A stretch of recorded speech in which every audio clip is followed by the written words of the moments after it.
Hello everyone, welcome back to anchor ji. Application of derivatives का आज तीसरा एपिसोड देखने जाए, जिसमें हम क्वेश्चन नंबर 21 to 30 देखेंगे।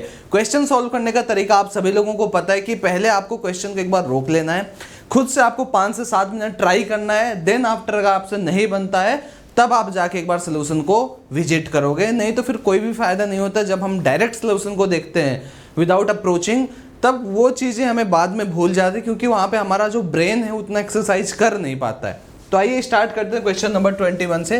The number of integral values of A for which F x is equal to this much is monotonic. अच्छा, सबसे पहली चीज आती है मोनोटोनिक क्या होता है। मोनोटोनिक उस फंक्शन को बोलते हैं जो आइदर इंक्रीजिंग हो या फिर डिक्रीजिंग हो। ऐसा नहीं होना चाहिए कि बीच में कुछ हो रहा है, ऐसा कुछ कि भाई इंक्रीजिंग हो गया फिर डिक्रीजिंग हो गया, ऐसी चीज नहीं होनी चाहिए। आइदर इंक्रीजिंग और डिक्रीजिंग। तो मोनोटोनिक आप बगल में लिख लो भैया, आइदर इंक्रीजिंग या फिर हम इसे बोलेंगे और डिक्रीजिंग। सिर्फ तभी फंक्शन को हम मोनोटोनिक बोलेंगे। अच्छा, स्ट्रिक्टनेस की बात नहीं है, स्ट्रिक्टली इंक्रीजिंग या स्ट्रिक्टली डिक्रीजिंग ऐसी कोई भी बात यहाँ पे नहीं होती है।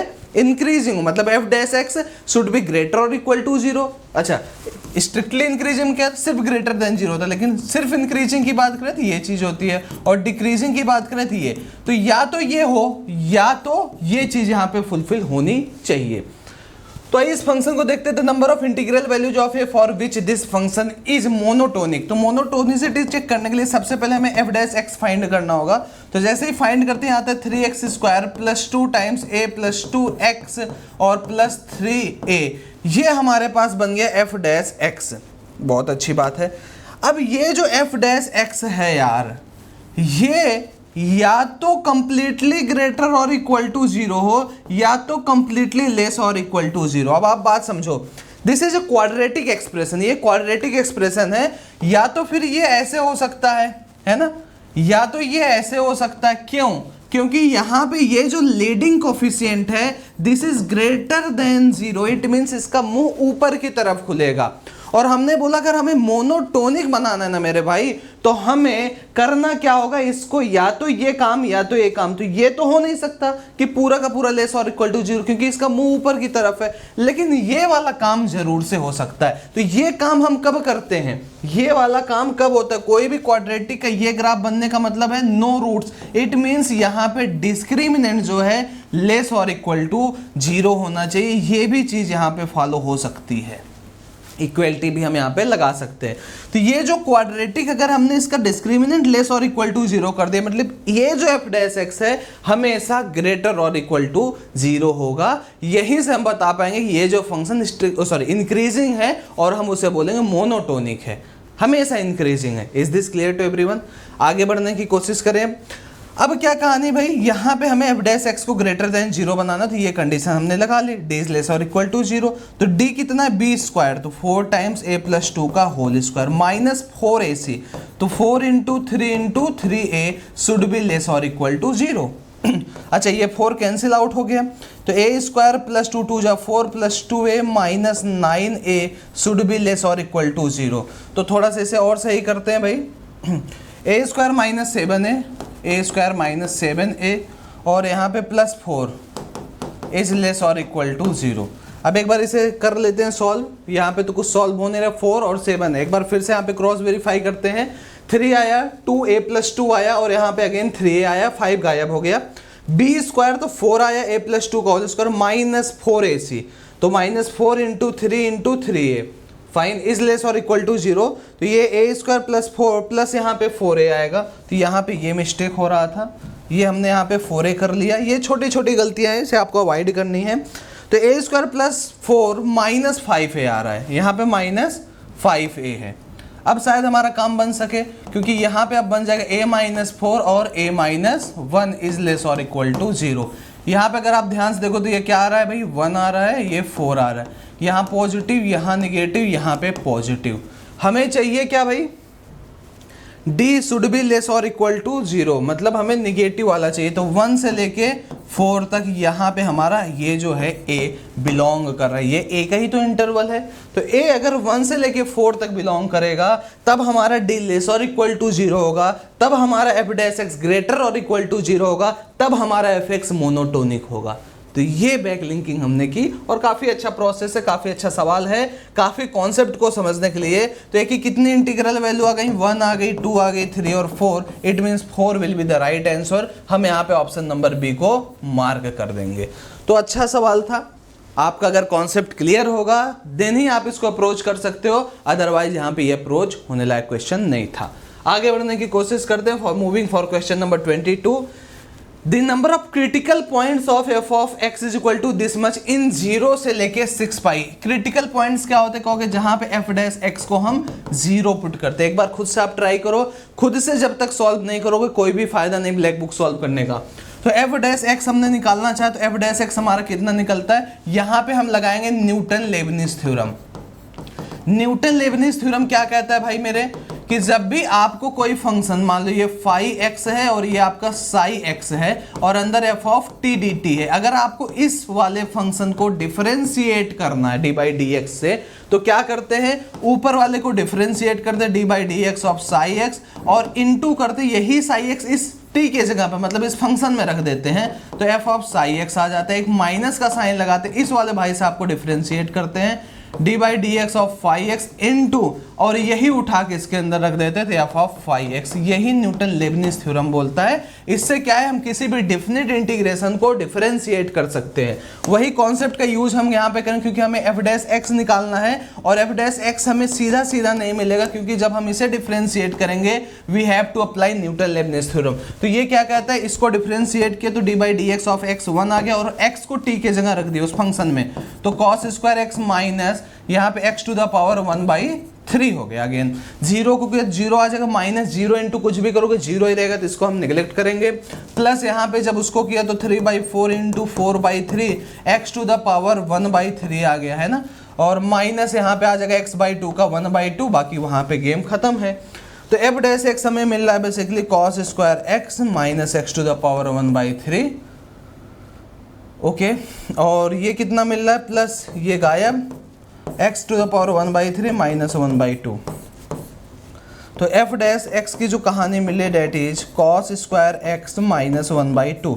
अब हम क्या करते थे, एफ डैश एक्स को 0 पुट करते थे, तो एफ डैश एक्स हमें अगेन कितना मिला है, कॉस स्क्वायर एक्स माइनस 1/2 है ना, या फिर इसको हम ऐसे लिख दें कॉस एक्स प्लस 1/√2 और cos x माइनस 1/√2 ऐसे लिखा जा सकता है, कहोगे हाँ जी बिल्कुल लिखा जा सकता है। तो दो वैल्यूज मिल रही है, माइनस 1/√2 और एक cos x हमें मिल रहा है भैया 1/√2। तो वो x बता दो जहां पे ये cos x होगा। लेकिन आपको एक चीज और ध्यान में रखना है कि हमें ये चीज है कि 0 से लेके 6 पाई तक की ही बात करनी है। तो अगर मैं cos x के यार ग्राफ की बात करूं है ना, तो ग्राफ कुछ ऐसा बनता है, ऐसा ही तो कुछ बनता है ना, ये 0 होता है, ये π/2 होता है और ये पाई होता है, ये 2 पाई होता है, ये 3 पाई होता है, ये 4 पाई होता है, ये 5 पाई होता है, ये हमारा 6 पाई होता है। हमें सिर्फ यहाँ तक की बात करनी है, हमें यहाँ से लेके और सिर्फ यहाँ तक की बात करनी है। अब समझो 1/√2 कुछ यहाँ पे होगा मान लो, और माइनस 1/√2 कुछ यहाँ पे होगा, इसको ऐसे ड्रॉ कर देते हैं, ठीक है, और इस वाले भाई साहब को भी ऐसे ड्रॉ कर देते हैं। हमें सिर्फ यहीं तक जाना है।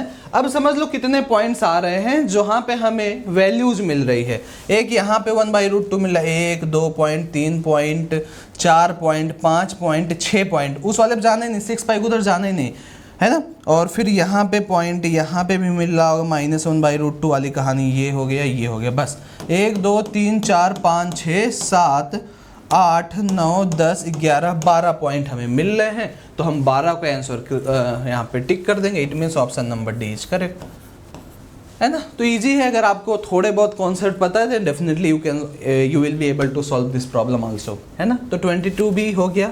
सिंपल है कि भाई कितने पॉइंट्स मिलेंगे 0 से 6 पाई में, कितनी बार माइनस 1/√2 आएगा और कितनी बार 1/√2 आएगा, बस वही काउंट करके लिख देना। वही तो क्रिटिकल पॉइंट होता है जहाँ एफ डैश एक्स 0 होता है। तो जो क्वेश्चन बोल रहा है बस हमें उसी डायरेक्शन में चलते जाना है, काम अपना अपने आप आसान होते जाएगा।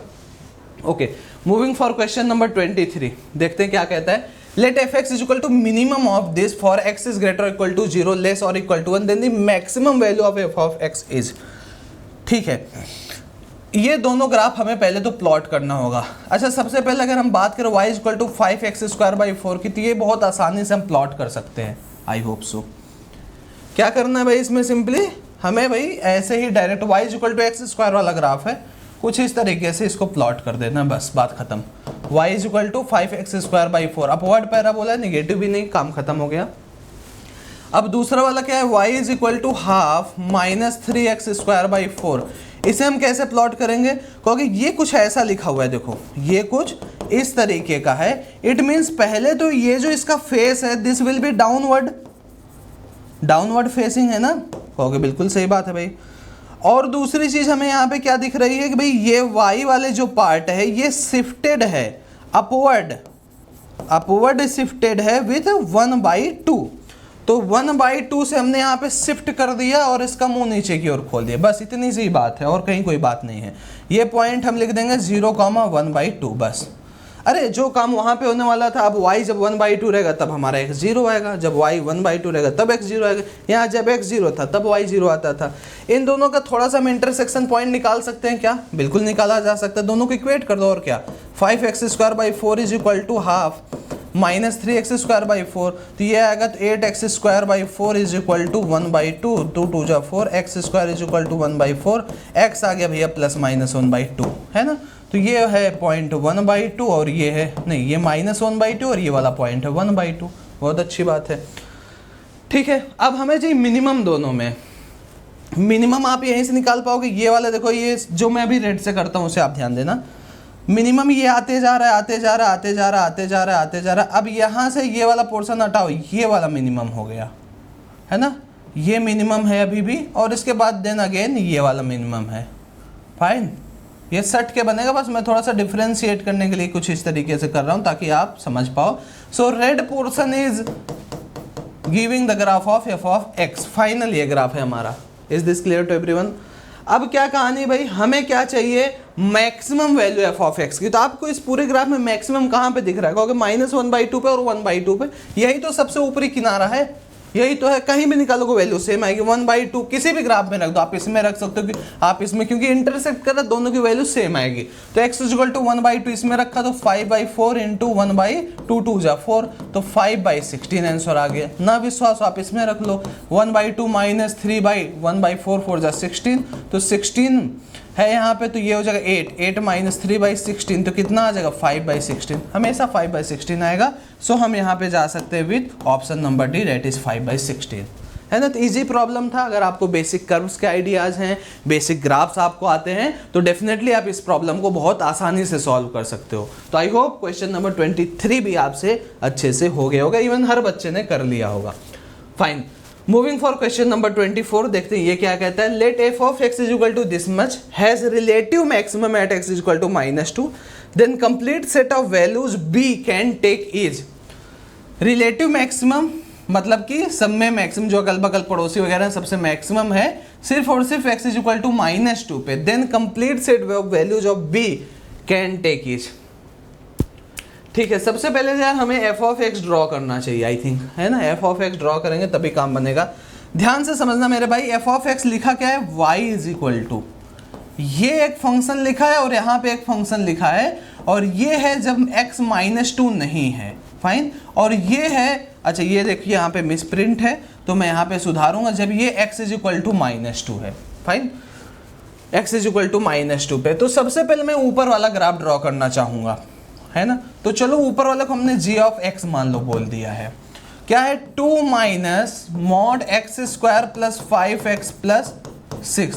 पहले यार मुझे कोई बच्चा बताया कि इसका ग्राफ कैसे प्लॉट होगा, y is equal to x square plus 5x plus 6 का, कोई बता सकता है? होगा, बिल्कुल बताया जा सकता है। ये अपवर्ड बनेगा, इसका जो वर्टेक्स होगा जो, तो इस तरीके से आप बना सकते हैं इसको लिख दो x प्लस 5/2 का हो, हालांकि आप -b/2 या -d/4 से भी निकाल सकते हैं, ये भी एक अच्छा मेथड होता है, इसमें कुछ रटने की जरूरत नहीं होती है। प्लस 6 माइनस 25/4, तो इसको हम ऐसा लिख सकते हैं 6x प्लस 5/2 का होल स्क्वायर, और ये -1/4, तो यहाँ पे आ जाएगा y प्लस 1/4।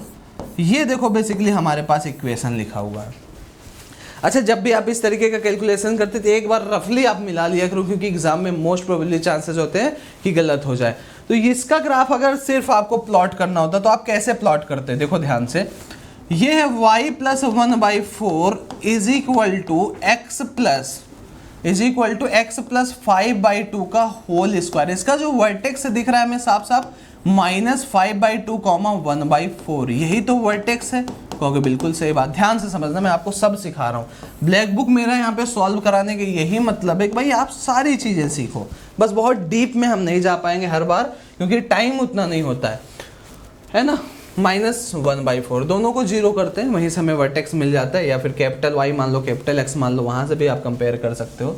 तो -5/2 और -1/4 कुछ यहाँ पे आएगा, है ना। और जब x इज इक्वल टू 0 होगा तो एक बार देख लेते हैं कि क्या कहानी होगी। जब x 0 है तो यहाँ पे y 0 तो नहीं आ रहा है, तो मतलब ये वर्टेक्स से पास नहीं करेगा। जब y 0 होगा तो ये कितना आ जाएगा भाई, कहोगे भैया ये आ जाएगा 1/2 -5/2, है ना। एक बार जब x इज इक्वल टू 0 होगा तब की कहानी देख लेते, तो ये y इज इक्वल टू 0 पे बोलते हैं कि भाई ये x को कहाँ पे बेसिकली कट कर रहा होगा, तो 1/4 is equal to x plus 5/2 का होल स्क्वायर, है ना।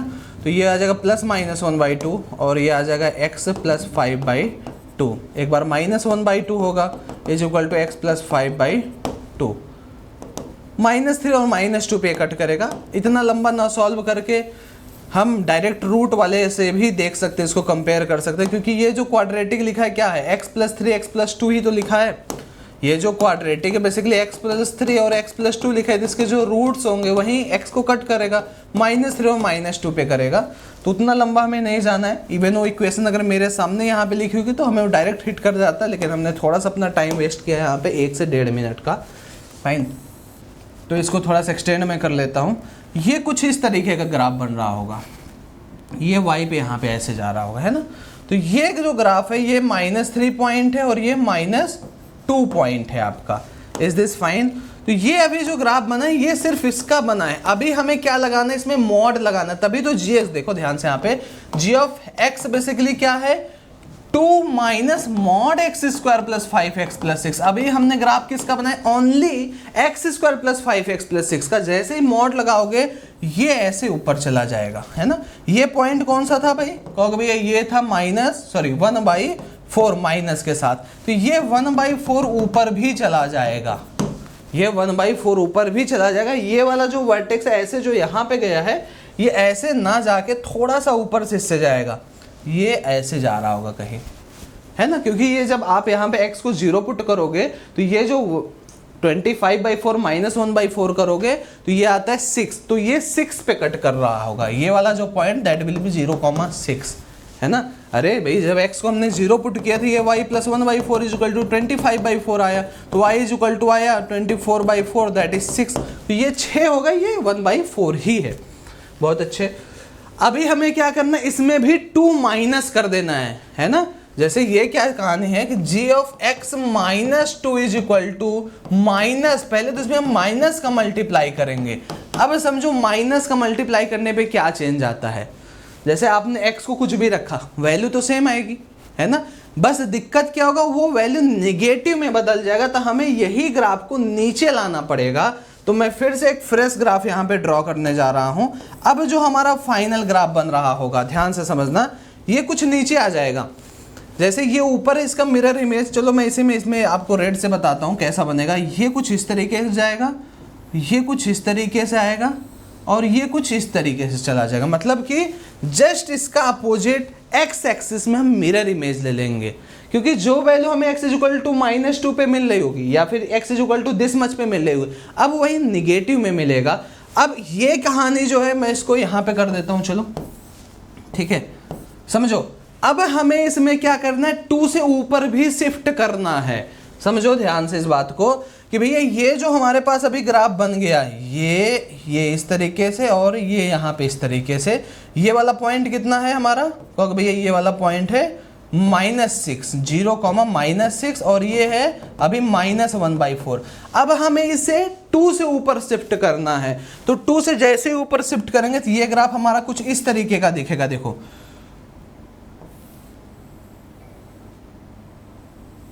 अब ये कितना ऊपर चला जाएगा, 2 यूनिट, तो ये 0,-4 हो जाएगा और ये वाला पॉइंट देखो 2 से ऊपर चला गया, अभी -1/4 था, अब ये 2 ऊपर हमारा शिफ्ट हो गया है ना। तो यहाँ पे 2 -1/4 हम करेंगे तो ये 7/4 है, ये पर्टिकुलर पॉइंट 7/4 है। Is this clear to everyone? अभी जाके हमारा फाइनल ग्राफ बना है। अब हम क्या पूछ रहे थे इसमें देखते हैं भाई। Has relative maximum at x is equal to -2।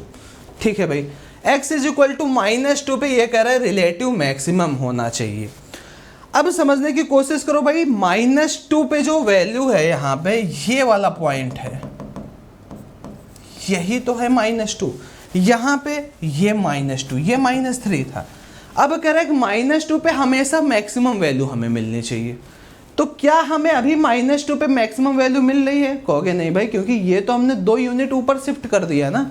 ये तो भाई जब यहाँ पे 0 था, अब ये 2 यूनिट ऊपर चला गया है।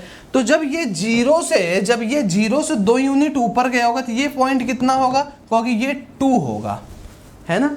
हमें ये जो ग्राफ है ये x नॉट इक्वल टू 2 पे बनाना है, तो मतलब हम यहाँ पे होल कर देंगे, है ना। होल तो करना ही पड़ेगा भाई, कहोगे बिल्कुल सही बात है। अब क्या कहानी है, जैसे ही हमने वहां पे होल किया, मतलब कि ये ग्राफ 2 के लिए एटलीस्ट नहीं, -2 पॉइंट पे नहीं है। -2 पे क्या है भाई? b² + 1 है, मतलब हमें -2 पे b² + 1 को ड्रॉ करना, और हमेशा -2 पे हमें मैक्सिमम मिले। तो कैसे ड्रॉ करेंगे? कहोगे भैया b² + 1 एक हॉरिजॉन्टल लाइन होगी, x पे मतलब ही नहीं रखता है। This is the graph of b² + 1, और हमने कुछ इस चालाकी से बनाया है कि ये हमेशा मैक्सिमम रहे। भाई ये मैं यहाँ पे भी b² + 1 ड्रॉ कर सकता था, लेकिन नहीं किया। क्यों? क्योंकि हमें b² + 1 को मैक्सिमम रखना है, और मैक्सिमम तभी रहेगा जब ये सबसे टॉप पे रहेगा। तो b² + 1 को मजबूरन कितना रहना पड़ेगा? ग्रेटर और इक्वल टू 2, तभी काम बनेगा। बस अब इसे सॉल्व करना है, आंसर आपके कदमों में। b² इज ग्रेटर और इक्वल टू 1, तो मतलब mod b इज ग्रेटर और इक्वल टू 1। बस सिंपल सी कहानी है। यहाँ पे हम मार्क करेंगे option number A, mod b should be greater और इक्वल टू 1। आई होप कई लोगों को नहीं समझ में होगा। रीजन क्या है? ये ग्राफ ट्रांसफॉर्मेशन, भाई सिंपल सी कहानी है। ये लिखा है y - 2 is equal to -this much. अब आप डायरेक्टली इसे एक पार्ट में नहीं बना सकते। सबसे पहले हमने इसका ग्राफ प्लॉट किया, देन उसके मॉड का किया, देन माइनस करके एक्स एक्सिस में मिरर इमेज लिया, देन 2 का हमने वाई एक्सिस पे शिफ्टिंग किया। जब तक इतना आपको नहीं आएगा और आप ये उम्मीद करते हो आपको समझ में आएगा तो बेकार है मेरे भाई। तो ब्लैक बुक सॉल्व करने से पहले आप अपना बेसिक्स क्लियर करो। पता चला कि भाई आपको यही नहीं आता कि मॉड का हम ग्राफ कैसे प्लॉट करते हैं, माइनस पे क्या इंपैक्ट पड़ता है, कैसे ट्रांसफॉर्म होता है, फिर खराब है। रैंकर्स पे ट्रांसफॉर्मेशन ऑफ कर्व्स का वीडियोज भी पड़ा, आप जाकर उसे देख सकते हो। अदरवाइज बाद में ये मत करना कि मुझे समझ नहीं आया। फाइन, बहुत अच्छा सवाल था, टाइम वेस्ट कराने वाला। 25 की बात करते हैं। चलिए, let for the function f of x is equal to this much. Okay, Lagrange's mean value theorem is applicable in -1,1। LMVT क्या होता है भाई? LMVT कहता है कोई भी फंक्शन f of x है defined in closed interval a, b, तो सबसे पहला कंडीशन होता है कि ये जो फंक्शन f of x है शुड बी कॉन्टिन्यूअस। ये कॉन्टिन्यूअस होना चाहिए इन closed interval a, b। LMVT याद है, रोल्स थ्योरम याद है, क्योंकि जेई में पूछा जाता है मेरे भाई। दूसरी चीज ये क्या कहता है कि भाई f of x is differentiable, f of x is differentiable in open interval a, b। Then इन्होंने बोला तब देयर एग्जिस्ट, तब वहां पे एक चीज ऐसा एग्जिस्ट करता है such that f dash c, वो c कहाँ बिलोंग करेगा? c a, b के बीच में बिलोंग करेगा। Such that f dash c will be fb minus f of a divided by b minus a। ये होता है LMVT थ्योरम। रोल्स थ्योरम में इसमें एक एक्स्ट्रा पॉइंट ऐड हो जाता है, कौन सा? f of a is equal to f of b।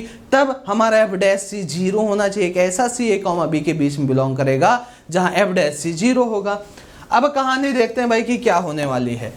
अगर ये लैग्रेंजेस मीन वैल्यू थ्योरम इस पे एप्लीकेबल है तो fx should be continuous. Continuity check कहाँ करोगे? 0 पे हमें संदेह है, तो कॉन्टिन्यूटी चेक करो भैया। Limit x tending to 0 minus f of x should be equal to limit x tending to 0 plus f of x, और फंक्शन की वैल्यू यही है तो बात बराबर है। तो 0 माइनस के लिए हम लिमिट एक्सटेंडिंग टू जीरो, अब सिंपली रखो क्योंकि फंक्शन हमें अलग अलग करके दिया है, should be equal to limit x tending to zero, और यहाँ पे mx प्लस सी है, बहुत अच्छी बात है। कॉस इनवर्स जीरो कितना आएगा भैया, π/2 आएगा, इज इक्वल टू जीरो रखा तो c, तो c तो हमें मिल गया भैया π/2, तो c की वैल्यू तो हमें ये ऑप्शन कैंसिल आउट हो गया, ये ऑप्शन कैंसिल आउट हो गया, b और d में कोई ना कोई सही है, ठीक है। तो डिफरेंशिएबल भी होगा, ये भी इन्होंने कह रखा है, तो डिफरेंशिएबिलिटी के लिए क्या है, एफ डैश एक्स निकाल लेते हैं, तो एफ डैश एक्स निकाले, ये आ जाएगा -1/√1 - ये हो जाएगा m, x इज ग्रेटर और इक्वल टू -1 लेस और इक्वल टू 0, और x is greater than 0 less और equal to 1, f dash x निकाल दिया। अब यहाँ पे LHD, वहाँ LHS RHS, यहाँ LHD और RHD हमारा बराबर होना चाहिए, तो रख के देख लिया मेरे भाई, तो जैसे ही 0 रखा है यहाँ पे, तो -1/√1 इज इक्वल टू m आना चाहिए, m कितना आ गया भैया, -1 आ गया, तो m आ गया -1, तो hence option number D is correct, fine. तो ये ऑप्शन नंबर डी करेक्ट होता है क्वेश्चन नंबर 25 का। आ गया समझ, आ गया मजा। तो ये इजी सवाल था, लेकिन हाँ इसमें आपको LMVT पता होना चाहिए, फिर कॉन्टिन्यूटी हमने चेक की, डिफरेंशिएबिलिटी चेक करने के दो तरीके होते हैं, लेकिन जब हमें पता चल जाता है फंक्शन कॉन्टिन्यूअस है तो आप एफ डैश एक्स निकाल लो, एफ डैश एक्स निकालने के बाद जैसे कॉन्टिन्यूटी इसमें चेक करते हो वैसे ही काम यहाँ पे कर दो, काम खत्म। वैसे ये वाला मेथड आपने कई बार अप्रोच किया भी होगा अपने प्रॉब्लम सॉल्विंग में। Is this clear to everyone? चलिए क्वेश्चन नंबर 25 हो गया। आप क्वेश्चन नंबर 26 की बात कर लेते हैं कि क्या कह रहा है, tangents are drawn to y is equal to cos x from origin. ठीक है भाई, y is equal to cos x पे ओरिजिन से टेंजेंट ड्रॉ किया गया, then points of contact of this tangents will always lie on.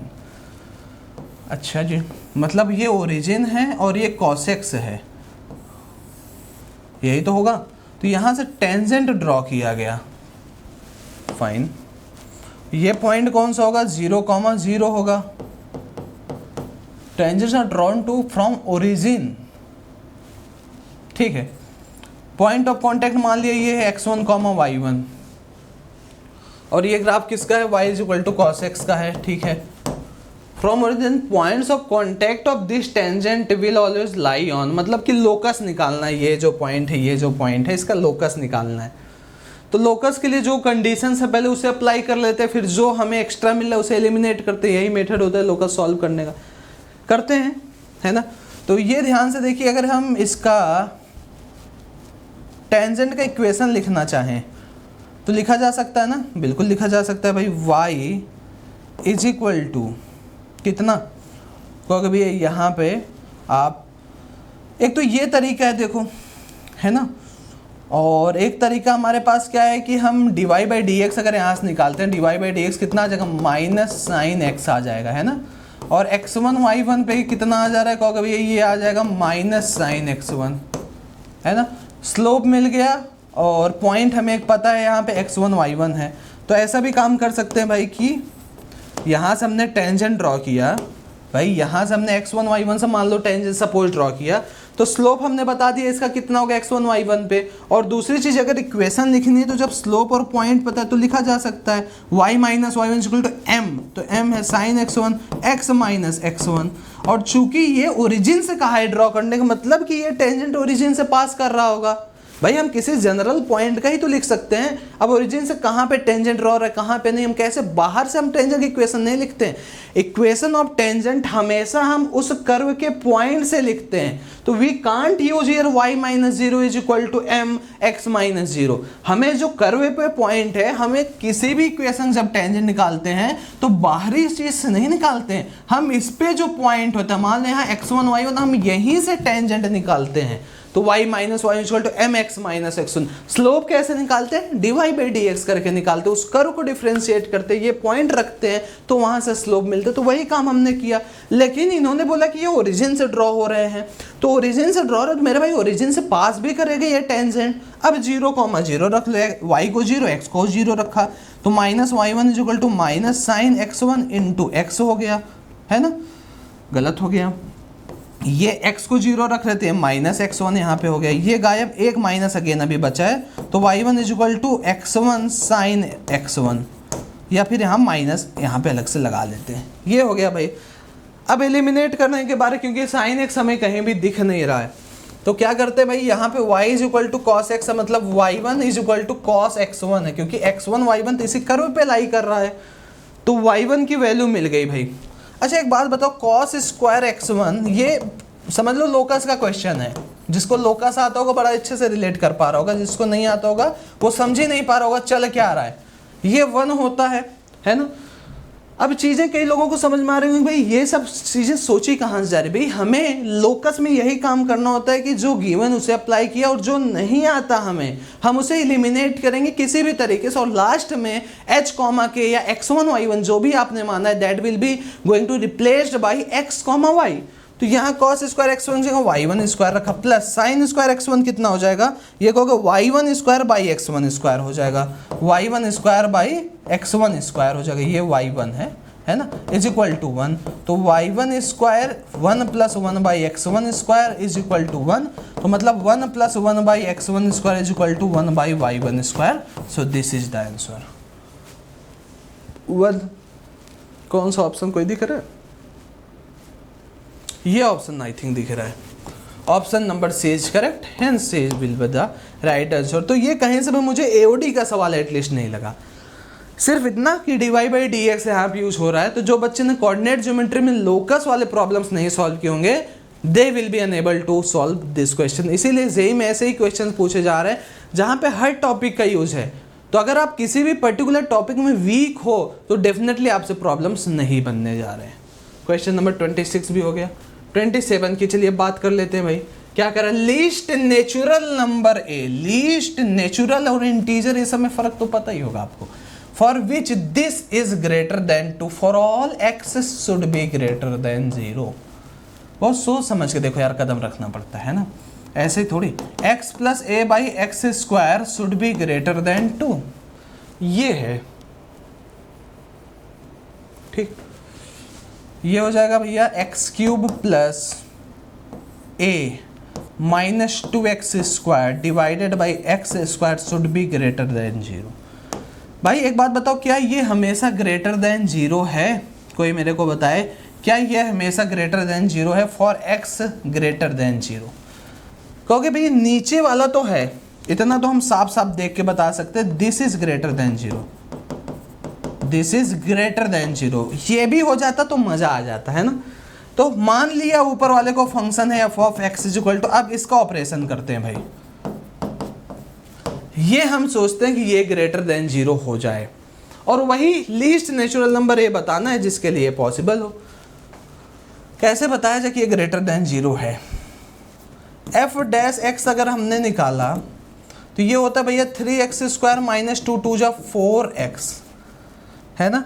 तो f dash x अगर हमने 0 किया मान लो, तो एफ डैश एक्स को जैसे ही 0 पुट करते हैं तो ये आता है भैया x और 3x minus 4 is equal to 0। एक x आ गया 0, एक x आ गया हमारे पास 4/3। इट मीन्स ऐसा कुछ प्लॉट होगा 0 4/3, पॉजिटिव निगेटिव पॉजिटिव, ठीक है।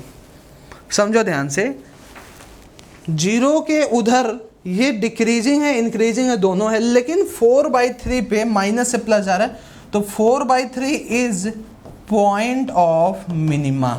समझो मेरी बात बहुत ध्यान से, इज पॉइंट ऑफ मिनिमा, बहुत ध्यान से समझना, क्योंकि यहाँ हमें इंक्रीजिंग डिक्रीजिंग दोनों मिल गया तो कुछ बताया नहीं जा सकता।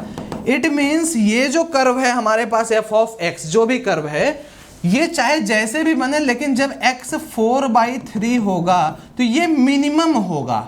ये कुछ ऐसा होगा, चाहे जहां से उड़ के आ रहा हो, लेकिन मिनिमम तो बेटा यही होगा।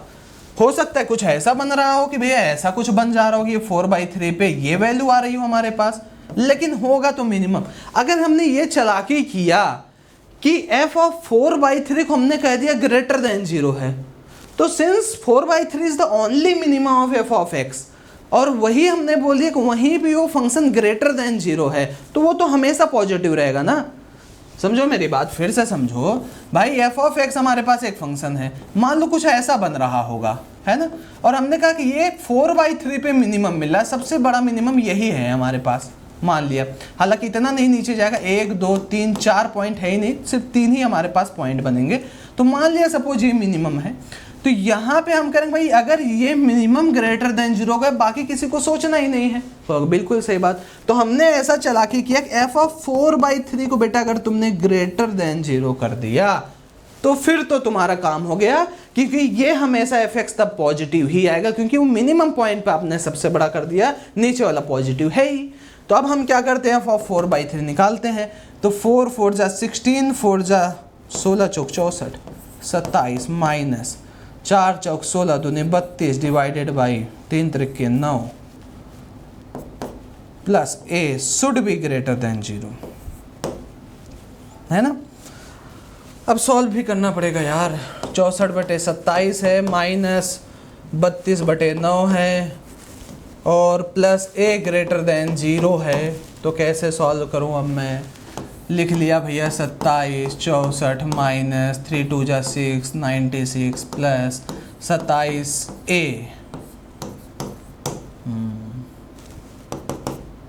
ठीक है, इट मीन्स ये हो जाएगा 14 में 6 जाएगा 8 और ये 15 में से 9 जाएगा 6 माइनस 14 में से 6 जाएगा 8, ठीक है, plus 27a should be greater than 0। तो 27a should be greater than 68। एक बार कैलकुलेशन यहाँ पे आप मैच कर लेना, मुझे डाउट हो रहा है। 6 में 4 जाएगा 2, 9 में 6 जाएगा 3, माइनस 32 आना चाहिए यार यहाँ पे, है ना, माइनस 32 आएगा। ये क्या है भाई, 27a should be greater than 32, a is greater then 32/27। तो भैया हमें क्या चाहिए, लीस्ट नेचुरल नंबर। तो इसके जस्ट बाद वाला नेचुरल नंबर क्या है, 27 51 है। तो a इज ग्रेटर देन मतलब 1 पॉइंट समथिंग, तो भैया 2 ही तो होगा सबसे छोटा नेचुरल नंबर। तो यहाँ पे हम क्या मार्क कर देंगे, ऑप्शन नंबर बी को करेक्ट कर देंगे, है ना। तो ये भी इजी सवाल था, बस थोड़ा सा यहाँ पे हमें सोचना पड़ रहा था। कौन सा वाला पोर्शन, कि ये वाली चीज़ भाई, कि यहाँ x = 4/3 हम मिनिमम कर दें। तो ये सोचना थोड़ा सा आपके लिए डिफिकल्ट हो सकता है अगर आप रेगुलर प्रैक्टिस में नहीं हो।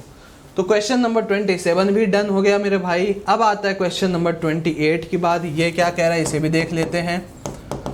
क्वेश्चन नंबर 28 कहना चाह रहा है, angle between the tangents to the curve y = x² - 5x + 6 at points 2, 0 and 3, 0 is 5/6, 5/6, 5/4 this.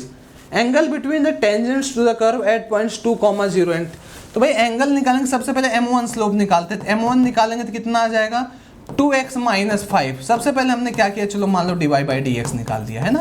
तो m1 कितना है, dy/dx एट 2, 0 पे पूछ रहा है। तो कितना जाएगा, 2 2 जा 4 - 5 - 1 m2। ये तो सबसे इजी सवाल आई थिंक मुझे लग रहा है ना। 3, 0 पे निकाल लेंगे तो 3 2 जा 6 - 5 1 आ जाएगा। एंगल पूछा है दोनों टेंजेंट के बीच में, तो tan थीटा कितना होता है, m1 - m2 divided by 1 plus m1 m2, यही तो होता है।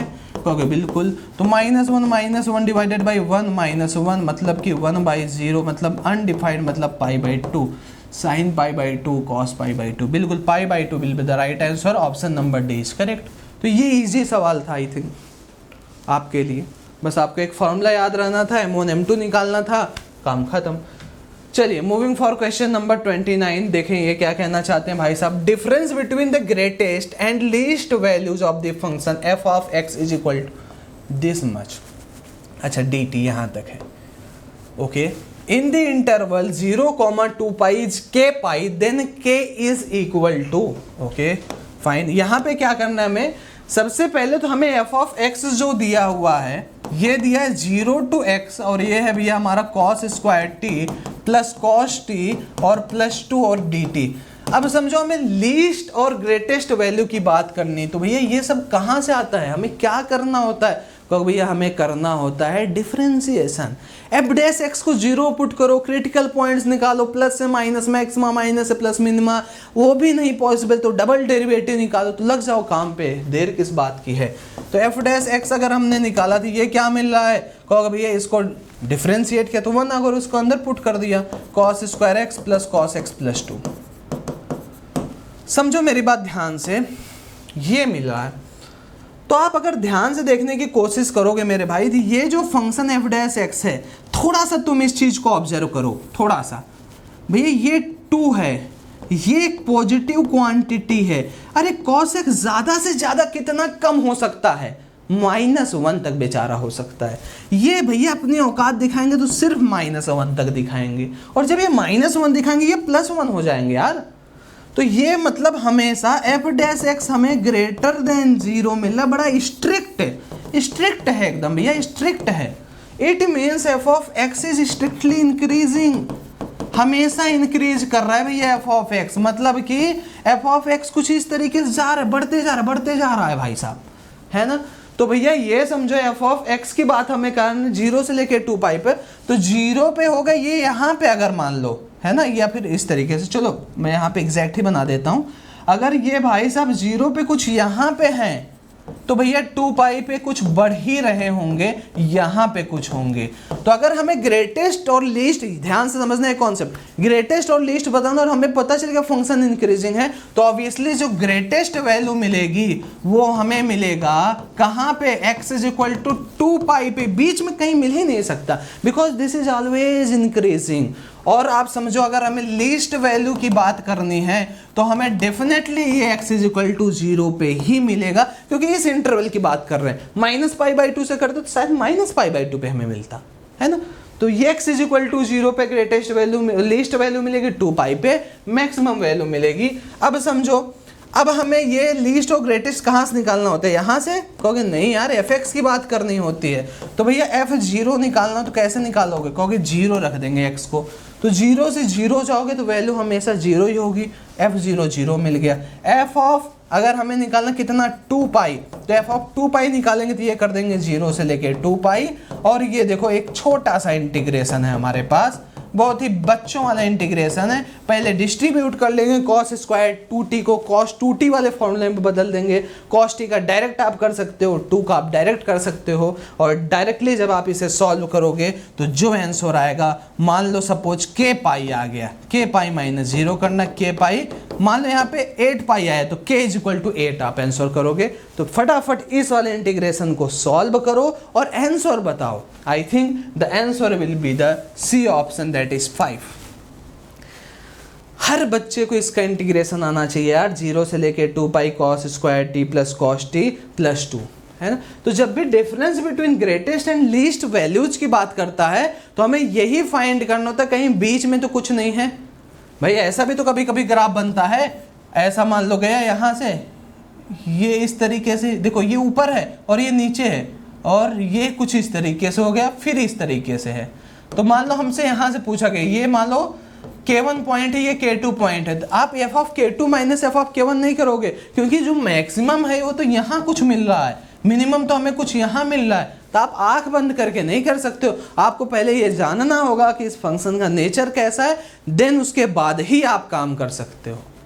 Is this clear to everyone? So question number 29 was quite interesting, और बिहाइंड द कॉन्सेप्ट जो यूज हुआ है, ट्रस्ट मी वो आपको कई जगह यूज होने वाला है, कई जगह मिलने वाला है। Is this clear to everyone?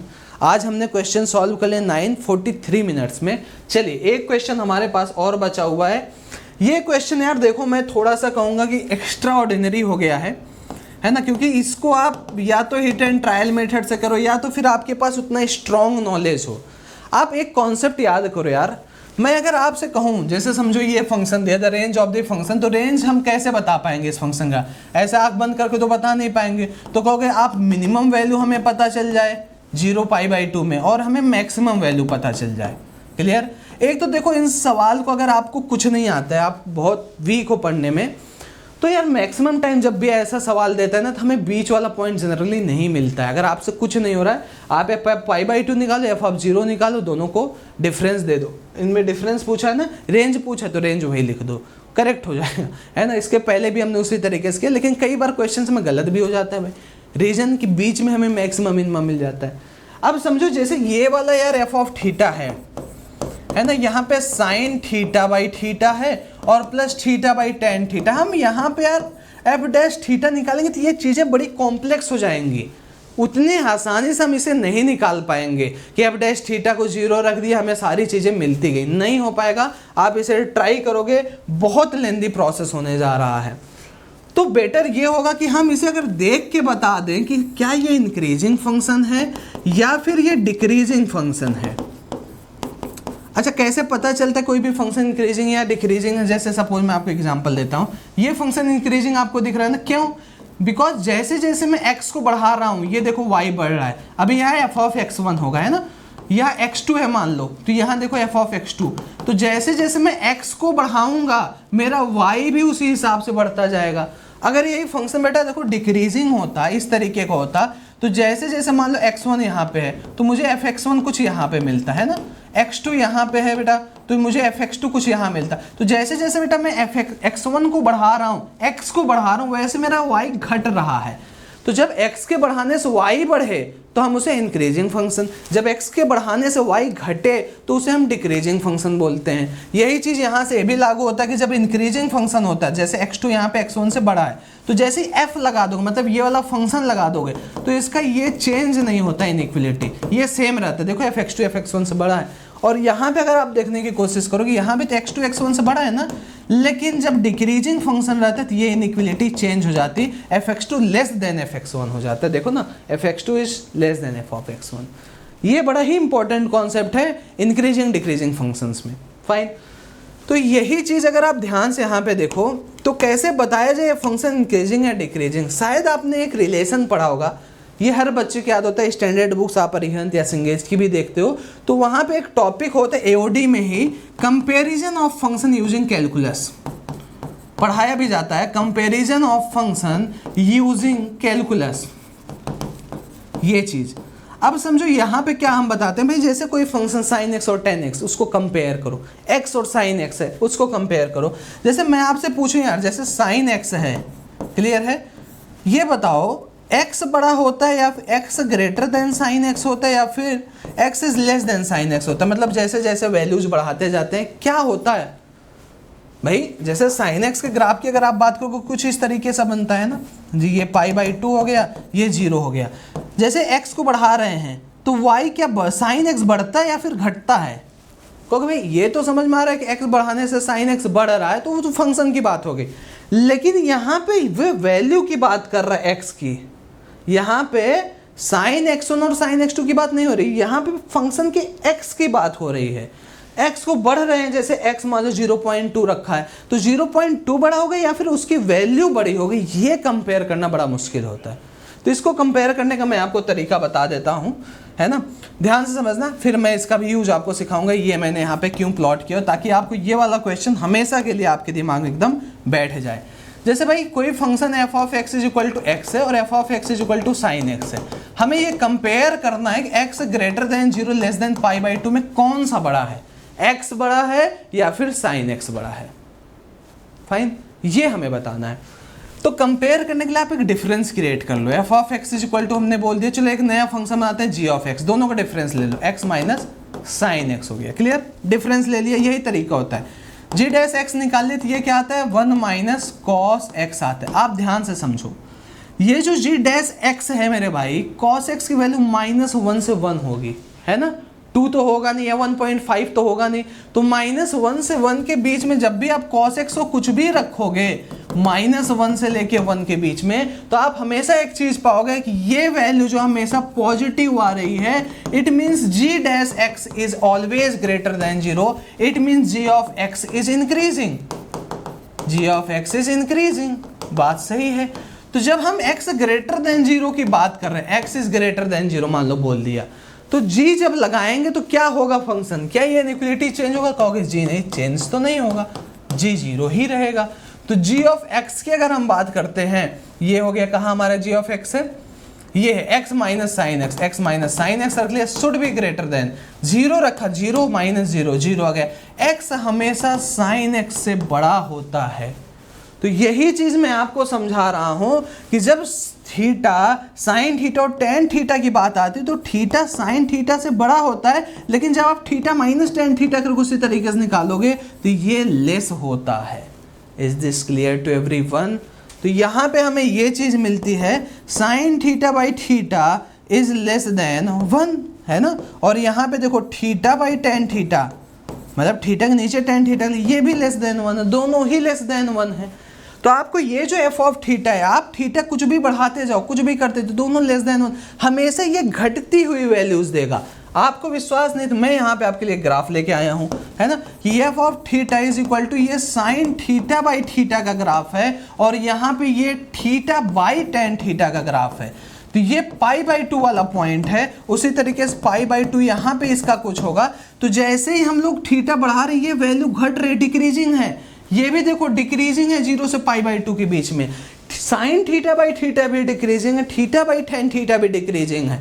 चाहे आप वो वाला कॉन्सेप्ट यूज करके देख लो, चाहे आप मैन्युअली थीटा को बढ़ा के देख लो, it means we are getting कि ये वाला जो फंक्शन है हमेशा डिक्रीजिंग है, एफ ऑफ थीटा हमेशा डिक्रीजिंग मिल रहा है, मतलब कुछ हमें इस तरीके का ग्राफ मिल रहा है।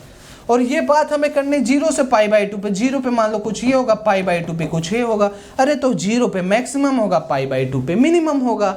तो इट मीन्स एफ ऑफ 0 पे हमें मिलेगा मैक्सिमम वैल्यू और एफ ऑफ पाई बाई 2 पे हमें मिलेगा मिनिमम वैल्यू, क्योंकि डिक्रीजिंग है। तो मैक्सिमम वैल्यू निकालने के लिए 0 रख दिए, लिमिटिंग वैल्यू ही मिलेगी, डायरेक्ट वैल्यू तो मिलेगी नहीं। तो limit sine theta by theta, theta tending to 0 1 होता है, ये भी 1 होता है। तो भैया जो इसकी मैक्सिमम वैल्यू आ गई एफ ऑफ 0 पे 2 आ गई, और जब पाई बाई 2 रखेंगे तो क्या आ जाएगा भाई, ये एफ थीटा कितना आ जाएगा, साइन पाई बाई 2 1 होता है, और ये पाई बाई 2 रखा तो 2 by pi plus theta by, और ये पाई बाई 2 रखा, ये आपका इनफाइनाइट होगा तो 0 कर देगा, तो 2 पाई या सॉरी 2 पाई या 2 बाई पाई आ गया बेसिकली। तो एफ ऑफ कहाँ रखा था हमने, पाई बाई 2 पे ना, तो ये आ गया हमारा 2 बाई पाई। तो ये जो मैक्सिमम वैल्यू 2 है, मिनिमम है 2 बाई पाई। तो ऐसा कोई option, the range of the function minimum से मैक्सिमम जाते हैं 2 बाई पाई से लेके 2 तक, तो ऑप्शन नंबर डी करें। तो ये था करेक्ट अप्रोच, और काफ़ी शानदार सवाल है। अगर आपका कॉन्सेप्ट थोड़ा भी लूज है या थोड़ा भी वीक है तो डेफिनेटली आपसे ये वाला प्रॉब्लम नहीं सॉल्व होगा। तो यहाँ पे हमने क्वेश्चन नंबर 30 को एंड किया। आई होप आपको समझ में आया होगा। वीडियो अच्छी लगी तो लाइक ज़रूर करना और अपने दोस्तों में ज़रूर शेयर करना। Thank you very much.